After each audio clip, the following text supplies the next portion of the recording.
الیاس علیہ السلام کے بعد یسع علیہ السلام تشریف لائے۔ اللہ تعالیٰ نے ان کا ذکر سورۃ الانعام آیت 86 میں فرمایا ہے۔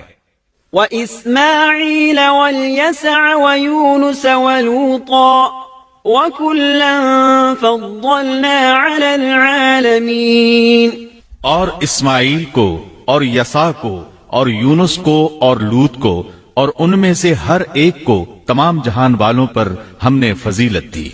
اسی طرح سورہ صاد آیت 48 میں فرمایا، وَاذْكُرْ إِسْمَاعِيلَ وَالْيَسَعَ وَذَا الْكِفْلِ وَكُلٌّ مِّنَ الْأَخْيَارِ، اور اسماعیل، یسع اور ذوالکفل کا بھی ذکر کیجئے، یہ سب بہترین لوگ تھے۔ یسع علیہ السلام بعض مورخین کے نزدیک ہارون علیہ السلام کی اولاد میں سے ہیں، اور بعض کے بقول یوسف علیہ السلام کی نسل سے ہیں، اور یہ الیاس علیہ السلام کے چچا زاد بھائی تھے۔ ان کے باپ کا نام عدی تھا، گویا آپ کا پورا نام یسع بن عدی علیہ السلام تھا۔ یسع علیہ السلام کے بارے میں بھی کسی اہل علم نے تفصیل بیان نہیں کی، صرف اتنا مذکور ہے کہ وہ پیغمبروں میں سے تھے۔ اللہ تعالیٰ نے ان کا قصہ ذکر نہیں فرمایا، نہ صحیح احادیث میں ان کے بارے میں کچھ ذکر آیا ہے، بس اسرائیلی روایات ملتی ہیں۔ یسع علیہ السلام الیاس علیہ السلام کے نائب اور خلیفہ تھے۔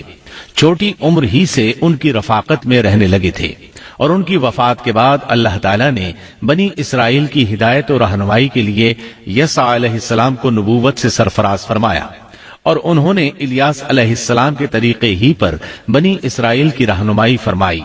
یہ معلوم نہیں ہو سکا کہ انہوں نے کتنی عمر مبارک پائی اور بنی اسرائیل میں کتنے عرصے تک حق تبلیغ ادا کیا۔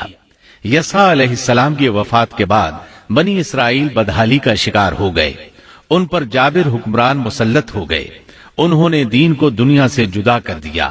ان حکمرانوں نے خوب ظلم کیا۔ بنی اسرائیل میں سے ہونے کے باوجود وہ بہت بڑے فاسق بن کر سامنے آئے، وہ لوگوں کو اپنا غلام بنا کر رکھتے۔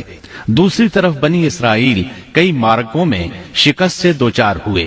بنو عمالقہ کے ساتھ ایک معرکے میں تو انہیں نہایت بری طرح شکست ہوئی، اور بنو عمالقہ نے بنی اسرائیل سے وہ تابوت چھین لیا جو کہ لکڑی کا تھا، اور وہ اس سے برکت حاصل کیا کرتے تھے۔ اپنے مارکوں اور لڑائیوں میں وہ اس کو ساتھ لے جایا کرتے تھے۔ جب بنی اسرائیل اس کو دیکھتے تو ان پر سکینت بھی نازل ہوا کرتی تھی۔ اس تابوت میں آل موسیٰ اور آل ہارون کے باقی ماندہ آثار تھے۔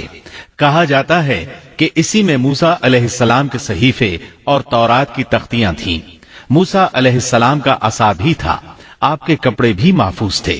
اسی طرح ہارون علیہ السلام کی کچھ نشانیاں بھی تھیں، بلکہ ایک روایت میں تو یہ بھی ہے کہ اس میں آسمان سے نازل ہونے والا من و سلوہ کا مرتبان بھی تھا جو وہ وادی تیہ میں کھاتے رہے تھے۔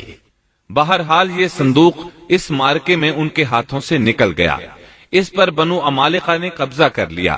اس طرح بنی اسرائیل کا افتراق اور انتشار بڑھتا چلا گیا، یہاں تک کہ بادشاہوں پر بھی اس کے اثرات پڑے اور یہ صندوق انہیں بھی نہ مل سکا، یہاں تک کہ اللہ کے ایک معزز پیغمبر شمویل علیہ السلام ظہور پذیر ہوئے۔